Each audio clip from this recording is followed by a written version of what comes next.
Good afternoon, everybody, and welcome to the Obsessed live show. I'm really glad that it's not a dead show because that would not be worth watching. That'd just be crazy. And this afternoon for our 1 o'clock show, I'm joined by the very talented and beautiful-hearted Irene Becker from 99 All Pairs. How you going, Irene? Much better, I have to say. Thank you for the introduction. I definitely didn't feel very talented a couple of days ago, so I really appreciate that. No, that's all right. And I think that'd be a really cool thing to talk about because right now there's a lot of people I talk to are going, oh, I really feel like I can't tell people how I'm struggling or what's going on in my business because they'll judge me or they won't want to do business with me afterwards. They'll lose respect for me. And this week you had a very open, honest and vulnerable rant. We'll call it a rant in a closed Facebook group where you really expressed and articulated how you were feeling. Was that hard to do? Oh, definitely. For me, super hard. Like, I was brought up not to whinge about your things and solve your problems and basically don't cry in public kind of thing. And don't wash your dirty laundry and complain about things like that. And basically just get on with things, right? Like, you're a strong woman, you know what to do, just get shit done. But yeah, I mean, at some point you reach your limits and eventually just like, I'm done. I'm finished. I was ready to walk out on my business and kind of like, I don't see the point. I think at some point you just, even the things that you enjoy, if you notice they don't bring you joy anymore because the whole periphery stuff that you're not amazing at just eats up all your energy. And that's, I think, when you hit the wall. And I had that moment earlier this week and I had, just put it out there. I think it's the first time where I ever said like, I just don't know what to do. I don't know how to get out of it. I'm finished. And I put it out late night and I woke up in the morning with a lot of support. I did not expect that. Isn't it an interesting place to be when you think that you're suffering alone and just opening your mouth or putting your fingers to keyboard opens up just a different world where you realize that, oh, hang on, there's other people who feel this way as well. Yeah, and it's very comforting almost to know that everyone's been there. And when people say, oh, great, you've just done step one, you've acknowledged that you have a problem and you're asking for help. I'm like, oh, is that a process? Okay, I thought I was done. So it's really, where was the rule book for this stuff? Correct. Like no one tells you like how to deal with the shitty moments and situations, right? So it was really comforting to know that you are not alone. Everyone's been there multiple times, and it's just part of the journey. So kind of a good reminder that, you know, kind of it's nothing special. It's just part of everyday life. Part of the journey. Now, like you work with a lot of women, 99 All Pairs, it kind of goes hand in hand with women. Do you find that it's hard for women to reach out and ask for help? Oh, absolutely. I mean, we've been conditioned since we're little girls, right? You're the center of the universe. You need to look after everybody. You need to, keep your shit together and always be nice and polite and smile, and happy and whatever, and make sure everyone else is taken care of. And you kind of, and also I think especially our generation, right? We're kind of also trained to want to have it all, but meaning want to have it all, you have to do it all at the end of the day. And you end up doing everything and then you burn out and then you end up becoming the momzilla you never wanted to be and yelling at your kids and, nagging at your husband or partner and, scaring them off forever. And just always being just like, I've got this one, the angry one, just expecting help without actually ever voicing it. So obviously it comes with a lot of issues. And at the end of the day, you're not really the person you want to be. But no one tells you that you actually need 3 or 4 people to do everything you do on a daily basis. Because, an angry, tired person cannot give much to others. No, absolutely not. And I guess too that there's a whole lot of myths that are caught up with being a man and being a woman. You know, we've all got these stereotypes that, you know, we like you said, we're born into and we're raised thinking that this is the way that things have to be. Now, Mm. there's a few myths that I think that perhaps we can bust here today Yeah. about women, that if there's any blokes listening, then you just take it from the wisdom of Irene and I, like we're all over this stuff. So one of those myths is that when we do have a whinge, is that we're looking for our problem to be solved. So when you told your husband, it's like, I've had enough, I don't want to do this anymore, this sucks, what was his response? Oh, God bless him. Seriously, he's like the coolest bloke ever. He stayed with the kids twice at home to look after them. It's a different story, anyways. But I was literally I just wanted to have an ugly cry, finish a bottle of wine by myself, and just like feel sorry for myself. And he straight went to just like, so what's your problem? Okay, you need to help with strategy, IT, this, okay, competition are doing better in something. He's like, okay, so you just do this, this, and this, and this. So where's the problem? And I'm just like, this is not what I needed right now. I just wanted to have a whinge.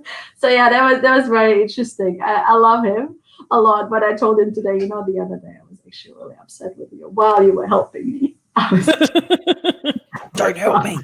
Don't want help. Just wanted you to listen and say, yeah, it's shit. Yeah. Oh, yes, darling. Let me give you a hug. It's okay. Because part of women solving problems is articulating it. Now, when we're articulating it, it's actually for our own benefit more than anybody else's, because if we can get it out of our head, then we quite often solve the problem, don't we? Correct. You just need to bounce it off somebody. And you know the solutions most of the time, right? You just need to get it out of your head because you've got so much stuff in there and you just can't think clearly. So just get it out there, a piece of paper, or talk to somebody, and all of a sudden you have the thinking space that you need. Absolutely. So there's another myth, and I think advertisers, like, they probably need to have a listen to us about this, that women don't want toasters for Mother's Day or for their birthday. Oh, totally. They should all get fired straight away. Yeah, they're gone. Those advertising spots, to be honest. Yeah, it took me a few years. I think I have to find my husband every year. Like, if you gift me something practical for my birthday or Mother's Day, don't come home. Just stay out there with whatever you wanted to gift me. So every time he comes, like, would you like the Dyson? I'm like, no. Do you want to stay married? No. So if absolutely nothing practical. It's like, how are you helping me to do more housework faster and more efficient? Nah. Well, you know what we should do? We should buy them all vacuums and toasters for their birthdays and Father's Day. Go, here you go. There's one just for you. Very nice. No, yeah. I always tell my husband, like, Mother's Day is not there to spend your day with your children and your family. I remember once when my kids were little, my husband said to me, so what do you want for Mother's Day? And I went, to spend the day by myself. Correct, and he was like, right? oh. And he took the kids to Movie World that day, and he organised a massage for me, and I sat and I watched Grey's Anatomy and I drank wine, and it was just the most perfect day. Delicious. Very good. Yeah, it was really delicious. It was absolutely delicious. So another myth, I think, is that women are really good at multitasking, that they want to do everything.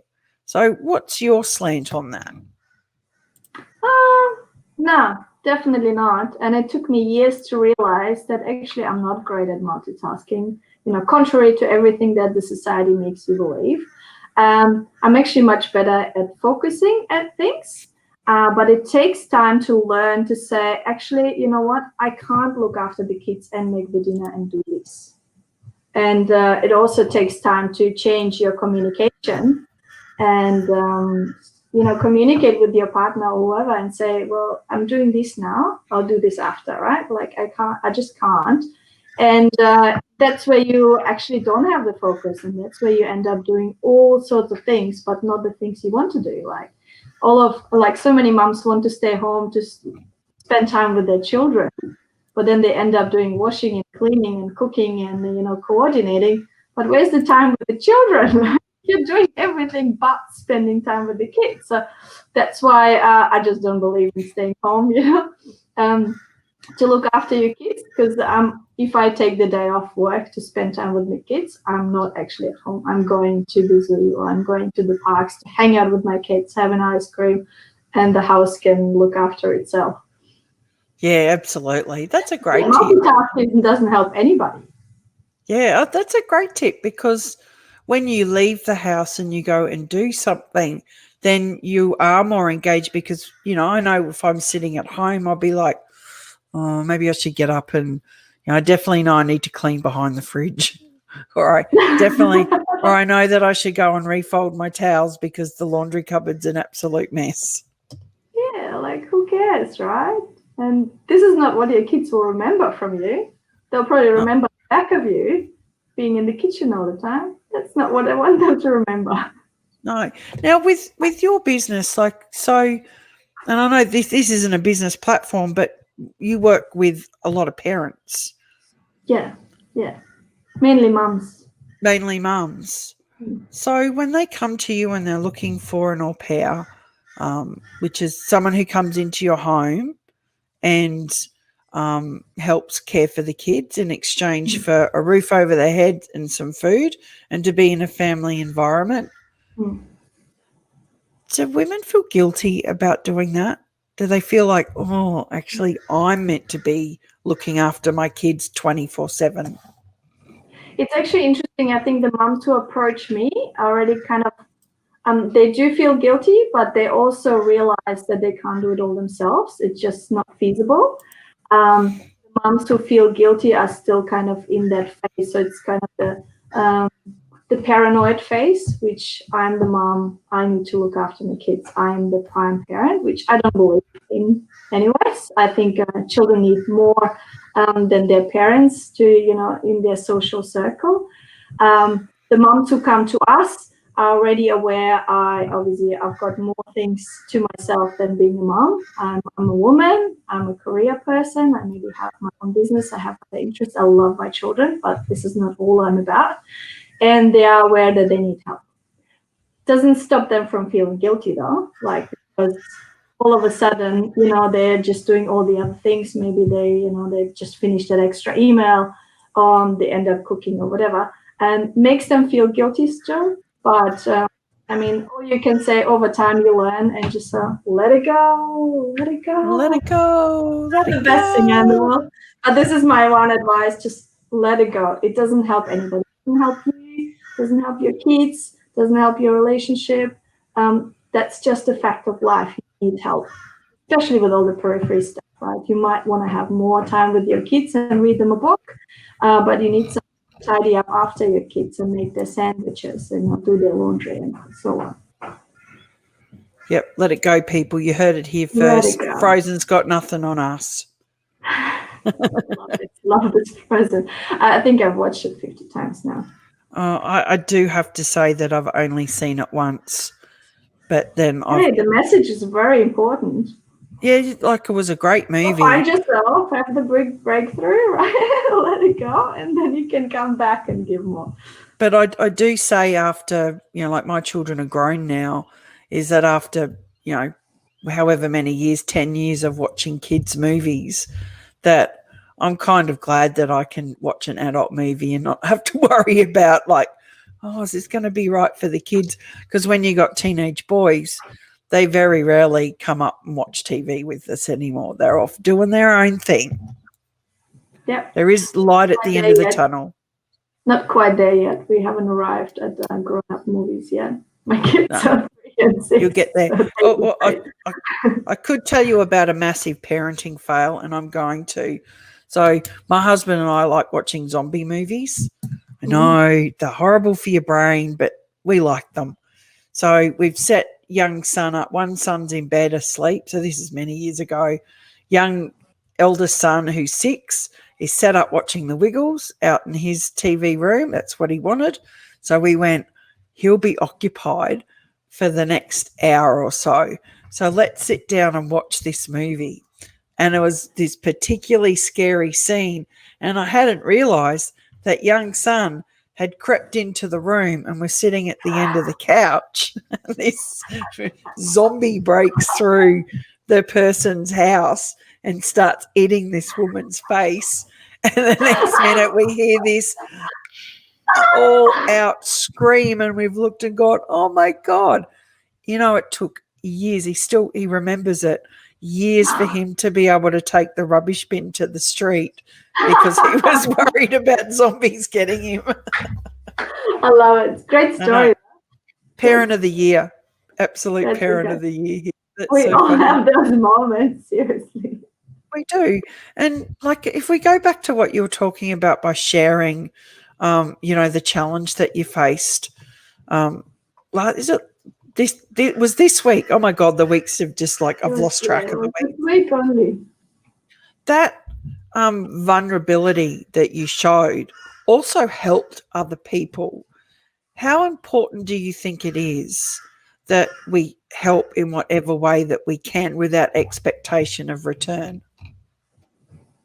I think it is really important. I think for me, it kind of started with talking to my friends, and obviously, like, if you become a parent and all of a sudden your friends are all joining in and they're going through the motions of not having sleep, turning into a zombie, as you say, and not being the person they actually knew themselves as, right? And they don't like that new person because they can't manage themselves. They're always angry, upset, and they're not the parent they want for their to be for their kids.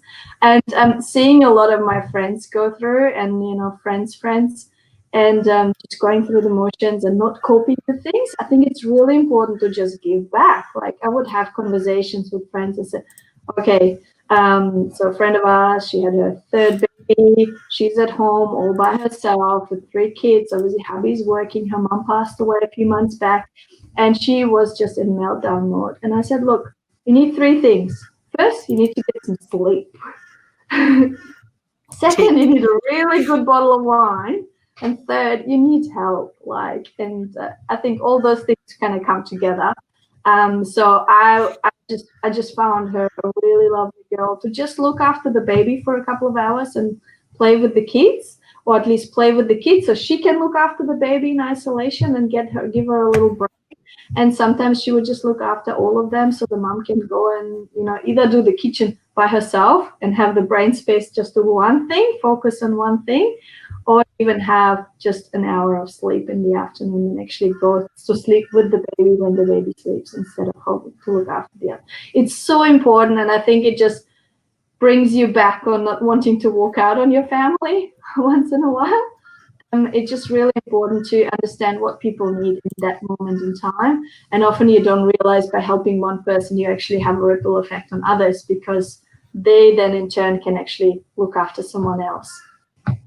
I like it. That's really important, because I know that when I was reading some stuff that you sent us, that one of the things that you said is you're very passionate about empowering women to go after what they're obsessed about, and you doubt that that's washing, and being able to walk away and have time to themselves makes us effective parents and effective human beings, doesn't it? Yeah, absolutely. Like, no one can give if you're completely exhausted and you're raw, right? It's almost like, your gums are exposed and you're drinking ice water. It's just not fun. It can't be entertaining. It can't be great. And I think we just can't be the best version of ourselves. Do you think that it's possible to have it all? So to have a business or an career that you love, happy kids, happy husband, and a beautiful home? Well, I guess it all comes down again. You focus on one thing at a time, right? You can't have it all at once. You're either spending time with your kids and read them a book, or you're, dealing with your customers and helping them out. You then go and clean the house. You can't look great and have a clean house at the same time. So, Hubby always chooses sexy time, so I'm okay with that. Well, it's like about getting your priorities right, isn't it? Yeah. And it might be different things at different times, and that's okay. So you're very passionate about women being financially independent, and I guess that's where having an au pair comes into it, is that, if we're not spending a fortune on childcare, then we're able to make better financial decisions because the money can go back into other ways to add value to life. Absolutely. I think I went to a Women's Day event a couple of years back, and I think it was Augustine Tisha. She was one of the first female correspondents for the Age, or foreign correspondents for the Age. And she's saying, first time in history, we have that many women highly educated. And then first time in history, that many women outlive their partners when they retire. And she also said, first time in history, we have the highest number of women entering retirement who are actually living under the poverty line. So actually they don't have enough super to last them through their retirement. And I was just like, oh, holy crap, this is going to be us, right? Because it's like, we will go through 5 more financial crises and there's no super left. It's basically your donation, right, to the current society. And every time I hear that a mom decides to stay home to save on childcare, I just feel physical pain, honestly, because I think you're actually not investing in yourself. You're not investing in your skills and employability. Yes, you might not get much back at the moment, but this is this is your future, because in 10 years, 15 years, you would have looked after your 3 children. Your husband will walk out on you for whatever reasons, because a third of us will get divorced. Hopefully not me. As long as there's no toasters. But all you have to show for are your 3 children and nothing else, right? Because you will lose everything else. And this is reality for a lot of women. And then all of a sudden they're 40-something, they're unemployable because they haven't worked for ages. And this is just tragic. I think it's really horrible. And but I also understand the immediate financial calculation, saying, oh, there's no point working beyond 3 days because I'm paying childcare out of pocket. I was in the same situation. And trust me, I'm a tight ass. I'm not going to pay more than I need to. So for us, we had to have the flexibility and we had to have other options. And with au pairs, while care is my first primary driver and finances are not the main driver, you still save over time a lot of money. Like if you have an au pair mixed even with childcare, you save up to 10 grand every year. Imagine that is your after-tax money that you can then put either towards a family holiday, invest in your business, or do whatever, right? Help pay off your house. It's a big investment. For me, it's mainly an investment in my career and my future and my business, because I have then the space and the time to do what I need to do. But then I go and choose to spend the time with my kids the way I want to spend it. I don't spend it tidying up after themselves. Well, they're still tidying up, but less of that. But I actually go read a book and then let's go cuddle and sleep, because I don't need to pack next day's school things or, just do the laundry, things like that. That's what you're really saying. It's about focusing on the right things. And quite often we focus on those things that are easier to control, which is doing the washing and the laundry. It's just because you know how to do it, right? It's easy and it doesn't take any brain power. And they say change is uncomfortable at first, right? Messy in the middle, and the blessing at the end. Is it the best at the end? Yeah, it's our chat. We can say whatever we like. Yeah, but financially, I think you just need to look after yourself. And it's not just because you could get divorced. It's also your partner could get sick at any time, right? There's also a 30% chance some of us will get a chronic disease in between, be it cancer, whatever, or have a massive accident at work. And you need to be able to step in. This is where I come from. I need to be able to look after my family at any given time. It's not a selfish thing that you're talking about, is it? This is like just basic self-care stuff. Correct. you need to look after your family, and this is how you look after your family. Again, it's everyone's choices. Everyone needs to do what's right for them. And it may be for you just want to focus and do some more painting, just find your things to do, and spend more quality time with your kids. It's different drivers for everybody. That's beautiful. I love that. So if we're going to leave people with something really valuable, what would be your top 3 tips for women who are feeling that mummy guilt and feeling like they're not doing enough? What would you say to them to help them move on? I think live in the moment. Again, one thing at a time, right? Don't try to multitask. That's not how you live in the moment. Spend time with your kids on important things that they do remember. Not selling cupcakes at the school fair, maybe. It's probably more arriving at their first recital, whatever that is. And also do what you're passionate about, what you're obsessed about, because this is where you will draw your energy from. Oh, that's gold. That's awesome. That's Irene. Third one, ask for help. Definitely help me. It's not a sign of weakness, is it, asking for help? Well, I always was raised to believe it is, but I think it's not. Absolutely not. Well, you have shared some absolute gold. Thank you so much, Irene. I so appreciate you spending some time with me here today and sharing your insights with our amazing people in Obsessed With. We need to come up with a name for the people who are in our group, like a nickname. My son says obsessors. I love it, obsessors. Our obsessors. I am obsessing over you. So the pleasure is all mine. Thank you. I really appreciate you inviting me. Let's go out there, ladies, and ask for help. Concentrate on the things that give you joy, and say no to toasters for Mother's Day.